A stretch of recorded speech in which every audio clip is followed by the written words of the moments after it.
dan E6. D2 ini yaitu masuk pada penerapan pendekatan pembelajaran siswa untuk anak usia. Jadi yang indikator ini meskipun kita memilih kita sudah terima, tapi itu menjadi dasar kita tetap melaksanakan kegiatan dengan indikator tersebut.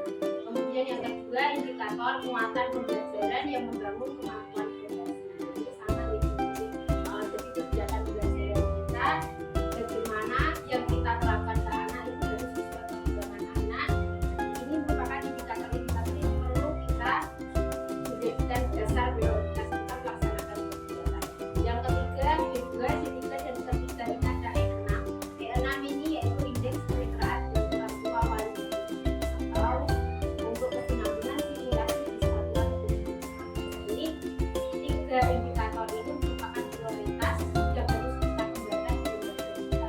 Jadi karena itu makanya kita kemarin berdasarkan visi dan misi kita adalah perlu penting adanya kemitraan dengan wali murid. Oleh karena itu ini masuk pada indikator prioritas yang harus kita kembangkan.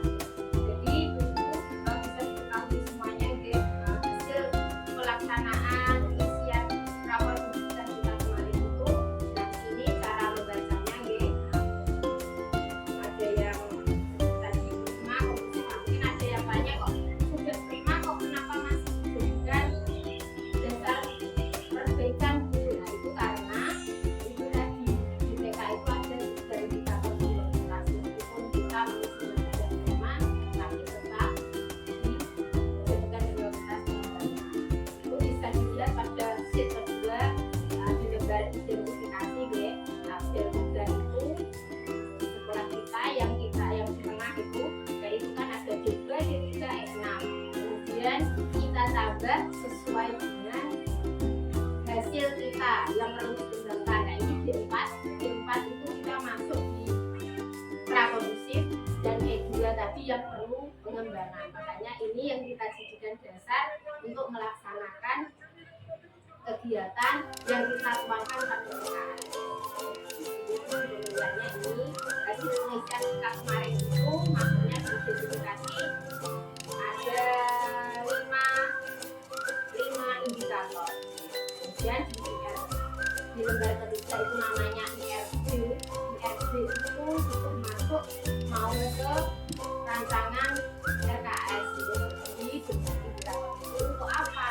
Indikator itu kita kembangkan untuk apa? Jadi misalnya di bagian D2 satuan masih perlu penguatan dalam menjalankan kegiatan belajar yang mencerminkan pendekatan pembelajaran.